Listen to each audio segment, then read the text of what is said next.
Hi everyone, welcome to my cooking blog. ಇವತ್ತು ಈಸಿಯಾಗಿ ಸಿಂಪಲ್ಲಾಗಿ ರವೆಯಿಂದ ರವೆ ಲಾಡುನ ಯಾವ ರೀತಿ ಮಾಡೋದು ಅಂತ ನೋಡೋಣ ಬನ್ನಿ.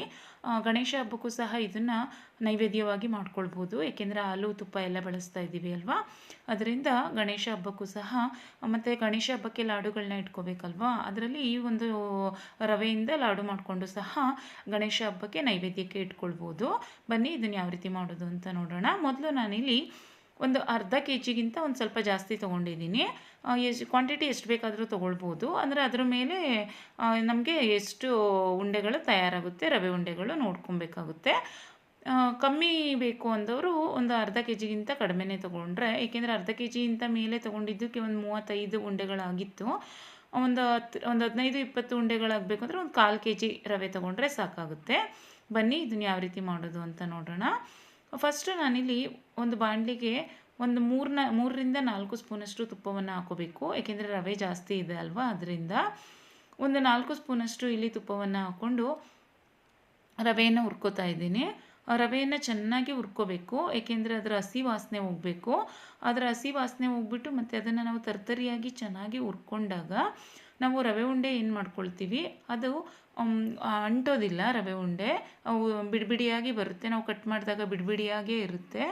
ಒಂದು ವೇಳೆ ನಾವು ರವೆನ ಚೆನ್ನಾಗಿ ಹುರ್ಕೊಳ್ಳಿಲ್ಲ ಅಂದರೆ ರವೆ ಅಂಟುತ್ತೆ. ಅದರಿಂದ ರವೆಯನ್ನು ಫಸ್ಟು ಚೆನ್ನಾಗಿ ಹುರ್ಕೊಳ್ಬೇಕಾಗುತ್ತೆ. ಮತ್ತು ಈ ರವೆ ಉಂಡೆನ ತುಂಬ ವಿಧದಲ್ಲಿ ಮಾಡ್ಬೋದು. ಹಾಲನ್ನು ಬಳಸಿ ಸಹ ಮಾಡ್ಬೋದು, ಇಲ್ಲಾಂದರೆ ಸಕ್ಕರೆ ಪಾಕ ಮಾಡಿಕೊಂಡು ಸಹ. ಈಗ ತುಂಬ ದಿನ ಹೊರಗೆ ಇಟ್ಕೊಬೇಕು ಅಂದಾಗ ಸಕ್ಕರೆ ಪಾಕದಲ್ಲಿ ಮಾಡ್ಕೊಬೋದು.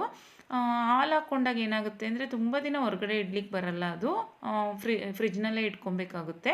1-2 ದಿನ 3 ದಿನ ಇಟ್ಕೊಳ್ಬೋದು ಅಷ್ಟೇ, ಏಕೆಂದರೆ ಹಾಲು ಹಾಕಿರ್ತೀವಿ ಅಲ್ವಾ, ಹಾಲು ಒಡೆಯುತ್ತೆ ಅಲ್ವಾ. ಅದರಿಂದ ಬೇಗ ರವೆ ಉಂಡೆಗಳು ಹಾಳಾಗುತ್ತೆ. ಅದ್ರೇನು ತೊಂದರೆ ಇಲ್ಲ, ಮಾಡಿಕೊಂಡ್ರೂ ಸಹ ಫ್ರಿಜ್ನಲ್ಲಿ ಇಟ್ಕೊಂಡು ನಾವು ಯಾವತ್ತು ಯೂಸ್ ಮಾಡ್ತೀವಿ ಅವತ್ತು ಮಾರ್ನಿಂಗ್ಗೆ ಎತ್ತಿಟ್ಕೊಂಡ್ರೆ ಅದು ಫುಲ್ ಕೋಲ್ಡ್ ಎಲ್ಲ ಕಡಿಮೆ ಆಗಿರುತ್ತೆ. ನೋಡಿ, ಅವಾಗ ನಾರ್ಮಲ್ ರವೆ ಉಂಡೆ, ಮಾಮೂಲಿ ಯಾವ ರೀತಿ ರವೆ ಉಂಡೆ ಇರುತ್ತೆ ಅದೇ ರೀತಿ ನಾವು ಯೂಸ್ ಮಾಡ್ಕೊಬೋದು ತಿನ್ನಲಿಕ್ಕೆ. ಬನ್ನಿ ನಾನಿಲ್ಲಿ ಫಸ್ಟ್ ರವೆಯನ್ನು ಒಂದು 1/4 ಗಂಟೆ ಚೆನ್ನಾಗಿ ಹುರ್ಕೊಂಡಿದ್ದೀನಿ. ಅದನ್ನು ಮೀಡಿಯಮ್ ಟು ಲೋ ಫ್ಲೇಮಲ್ಲಿ ತುಂಬ ಚೆನ್ನಾಗಿ ಒಂದು ಸ್ವಲ್ಪ ಕಲರ್ ಚೇಂಜ್ ಆಗಬೇಕು ಅಲ್ಲಿ ತನಕ ಅದನ್ನು ಫ್ರೈ ಮಾಡ್ಕೊಳ್ಬೇಕು. ನಂತರ ಈಗ ನಾನು ಅದೇ ಬಾಣಲಿಗೆ ಮತ್ತೆ ಒಂದು 2-3 ಸ್ಪೂನಷ್ಟು ತುಪ್ಪವನ್ನು ಸೇರಿಸ್ಕೊತಾ ಇದ್ದೀನಿ. ಈಗ ಇದಕ್ಕೆ ಡ್ರೈ ನಟ್ಸ್ಗಳು ಏನಿರುತ್ತೆ ಯಾವುದು ಬೇಕಿದ್ರೂ ಹಾಕ್ಕೊಳ್ಬೋದು. ನಾನಿಲ್ಲಿ ಗೋಡಂಬಿ ಮತ್ತು ದ್ರಾಕ್ಷಿ ಮಾತ್ರ ಸೇರಿಸ್ಕೊತಾ ಇದ್ದೀನಿ. ಫಸ್ಟು ಗೋಡಂಬಿಯನ್ನು ಒಂದು ಸ್ವಲ್ಪ ಫ್ರೈ ಮಾಡ್ಕೊಳ್ತೀನಿ. ನಂತರ ಗೋಡಂಬಿ ಸ್ವಲ್ಪ ಫ್ರೈ ಆದಮೇಲೆ ಇಮಿಡಿಯೇಟಾಗಿ ಅದಕ್ಕೇ ಒಣ ದ್ರಾಕ್ಷಿನೂ ಸಹ ಸೇರಿಸ್ಕೊಂಡು ಫ್ರೈ ಮಾಡ್ಕೊಳ್ತೀನಿ. ತುಂಬ ಫ್ರೈ ಮಾಡಬೇಕು ಅಂತ ಏನಿಲ್ಲ, ಅದೇ ಒಣ ದ್ರಾಕ್ಷಿ ಒಂದು ಸ್ವಲ್ಪ ಉಬ್ಬುತ್ತೆ ನೋಡಿ, ಅಲ್ಲಿ ತನಕ ಫ್ರೈ ಮಾಡಿಕೊಂಡು ಅದನ್ನು ಸಹ ನಾವೇನು ರವೆ ಹಾಕಿದ್ವು ನೋಡಿ ಅದಕ್ಕೆ ಶಿಫ್ಟ್ ಮಾಡ್ಕೋಬೇಕು ನೋಡಿ. ಈಗ ಅದೇನು ಗೋಡಂಬಿ ಮತ್ತು ದ್ರಾಕ್ಷಿ ಹಾಕಿದ್ವೋ ಅದನ್ನು ಮಾತ್ರ ತೆಕ್ಕೊಂಡು ಅದರಲ್ಲೇ ತುಪ್ಪ ಸ್ವಲ್ಪ ಮಿಕ್ಕಿರುತ್ತೆ. ಅದಕ್ಕೆ ಬೇಕಿದ್ದರೆ ನಾವು ತೆಂಗಿನಕಾಯಿ ತುರಿ ಇಲ್ಲಾಂದರೆ ಕೊಬ್ಬರಿ ತುರಿಯನ್ನು ಹಾಕ್ಬಿಟ್ಟು ಫ್ರೈ ಮಾಡ್ಕೊಳ್ಬೋದು. ನಾನು ಫುಲ್ಲಲ್ಲಿ ರವೆಗೆ ಸೇರಿಸಿದ್ರಿಂದ ಬಾಣಲಿಯಲ್ಲಿ ಇರಲಿಲ್ಲ, ಅದರಿಂದ ಮತ್ತೆ ಒಂದು 2 ಸ್ಪೂನಷ್ಟು ಸೇರಿಸ್ಕೊಂಡಿದ್ದೀನಿ. ನಾನಿಲ್ಲಿ 2 ಕೊಬ್ಬರಿಯನ್ನು ಸಿಪ್ಪೆ ತೆಗೆದಿಲ್ಲ, ಸಿಪ್ಪೆ ತೆಗೆದು ಸಹ ಯೂಸ್ ಮಾಡ್ಬೋದು, ಸಿಪ್ಪೆ ತೆಗೆದೇನೂ ಸಹ ತುರ್ಕೊಬೋದು.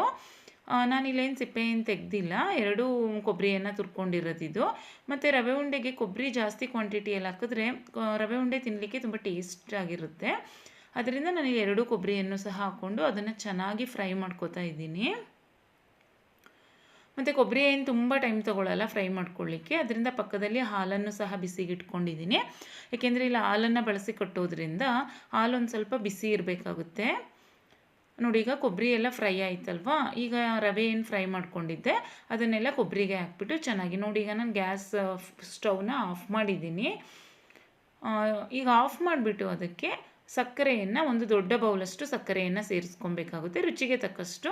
ಅಂದರೆ ನಿಮಗೆ ಸ್ವೀಟ್ ಯಾವ ರೀತಿ ಬೇಕಾಗುತ್ತೆ ಆ ರೀತಿ ಸಕ್ಕರೆಯನ್ನು ಸೇರಿಸ್ಕೊಂಡು ಅದನ್ನು ಸಹ ಮಿಕ್ಸ್ ಮಾಡಿಬಿಟ್ಟು, ಮತ್ತು ಸಕ್ಕರೆಯನ್ನು ಸೇರಿಸುವಾಗ ಏನು ಗ್ಯಾಸ್ ಫ್ಲೇಮ್ ಆನ್ ಆಗಿರಬೇಕು ಅಂತ ಏನಿಲ್ಲ, ಅದು ಬಿಸಿಗೆ ಸ್ವಲ್ಪ ಕರ್ಗೋಗುತ್ತೆ. ಮತ್ತು ಹಾಲನ್ನು ಸೇರಿಸ್ತೀವಿ ಅಲ್ವಾ, ಬಿಸಿ ಹಾಲನ್ನು ಸೇರಿಸ್ತೀವಿ ಅಲ್ವಾ, ಬಿಸಿಗೆ ಸಕ್ಕರೆ ಕರ್ಗೋಗುತ್ತೆ ನೋಡಿ. ಈಗ ಅದೇನು ಮಿಕ್ಸ್ ಮಾಡ್ಕೊಂಡಿದ್ದೆ ಈಗ ಅದಕ್ಕೆ ಬಿಸಿ ಹಾಲನ್ನು ಸೇರಿಸ್ಕೊತಾ ಇದ್ದೀನಿ. ಇದು ಒಂದು 2 ಗ್ಲಾಸ್ ಹಾಲನ್ನು ತಗೊಳ್ಳುತ್ತೆ, ಅಂದರೆ ಕ್ವಾಂಟಿಟಿ ಜಾಸ್ತಿ ಇತ್ತಲ್ವ, ಅದರಿಂದ 2 ಗ್ಲಾಸ್ ಹಾಲು ಬೇಕಾಗುತ್ತೆ ಇದಕ್ಕೆ.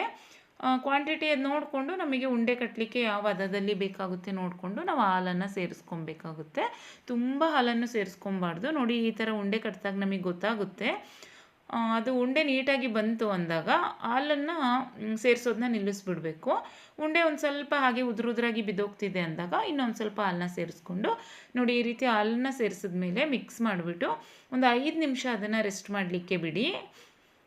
ನಂತರ ಅದನ್ನು ಉಂಡೆಗಳಾಗಿ ಕಟ್ಕೊಳ್ಬೇಕು. ಯಾವ ಸೈಜಿಗೆ ಬೇಕಾದರೂ ಕಟ್ಕೊಳ್ಬೋದು, ಚಿಕ್ಕದಾಗಾದರೂ ಕಟ್ಕೊಳ್ಬೋದು, ಇಲ್ಲಾಂದರೆ ದೊಡ್ಡ ಸೈಜ್ಗಾದರೂ ಸಹ ಕಟ್ಕೊಳ್ಬೋದು.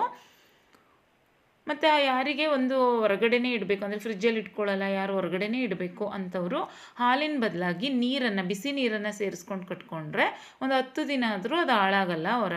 ಹೊರಗೆ ಇಟ್ಟರೂ ಸಹ ಒಂದು 10 ದಿನ ಆದರೂ ಹಾಳಾಗಲ್ಲ. ಆದರೆ ನಾವು ಹಾಲನ್ನು ಸೇರಿಸಿದ್ರೆ ಮಾತ್ರ ಒಂದು 2 ರಿಂದ 3 ದಿನ ಇಟ್ಕೊಳ್ಬೋದು ಅಷ್ಟೇ. ಆ ಫ್ರಿಜ್ಜಲ್ಲಿ ಮಾತ್ರ ಒಂದು 10 ದಿನ ಆದರೂ ಇಟ್ಕೊಳ್ಬೋದು, ಒಂದು 10 ರಿಂದ 15 ದಿನವೂ ಇಟ್ಕೊಳ್ಬೋದು, ಹಾಳಾಗೋದಿಲ್ಲ. ಆದರೆ ಹಾಲನ್ನು ಸೇರಿಸಿದವರು ಒಂದು 2 ದಿನ ಬಿಟ್ಟಾದರೂ ಫ್ರಿಜ್ಜಿಗೆ ಇಟ್ಕೊಬೇಕಾಗುತ್ತೆ. ಇಲ್ಲಾಂದರೆ ಮಾಡಿದ ದಿನವೇ ಒಂದು ಸ್ವಲ್ಪ ಅರ್ಧ ಭಾಗದಷ್ಟು ಫ್ರಿಜ್ಜಲ್ಲಿ ಇಟ್ಕೊಳ್ಳಿ, ಅರ್ಧ ಭಾಗದಷ್ಟು ಹೊರಗಡೆ ಇಟ್ಕೊಂಡ್ರೆ ಆಯಿತು ಅಷ್ಟೇ. ಮತ್ತು ಇದನ್ನು ಸಕ್ಕರೆ ಪಾಕದಲ್ಲೂ ಸಹ ಮಾಡ್ಕೊಳ್ಬೋದು.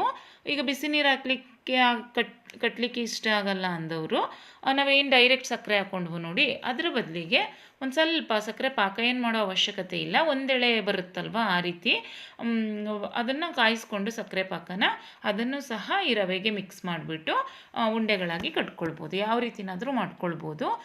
ನೋಡಿ ಎಲ್ಲ ರೆಡಿ ಆಯಿತು. ಒಂದು 35 ಉಂಡೆಗಳಾಗಿತ್ತು ಅನಿಸುತ್ತೆ. ಒಂದು ಅರ್ಧ ಕೆಜಿಯಿಂದ ಮೇಲೆ ತೊಗೊಂಡಿದ್ದೆ. ರೆಸಿಪಿ ಇಷ್ಟ ಆದರೆ ಹಬ್ಬಕ್ಕೆ, ಗಣೇಶ ಹಬ್ಬಕ್ಕೆ ನೈವೇದ್ಯಕ್ಕೂ ಸಹ ಮಾಡ್ಕೊಳ್ಬೋದು. ನೀವು ಸಹ ಟ್ರೈ ಮಾಡಿ, ಹಾಗೆ ಬೇರೆಯವ್ರಿಗೂ ಸಹ ಶೇರ್ ಮಾಡಿ, ಹಾಗೆ ಚಾನಲ್ನ ಸಬ್ಸ್ಕ್ರೈಬ್ ಮಾಡ್ಕೊಳ್ಳಿ. Thanks for watching. ಬಾಯ್.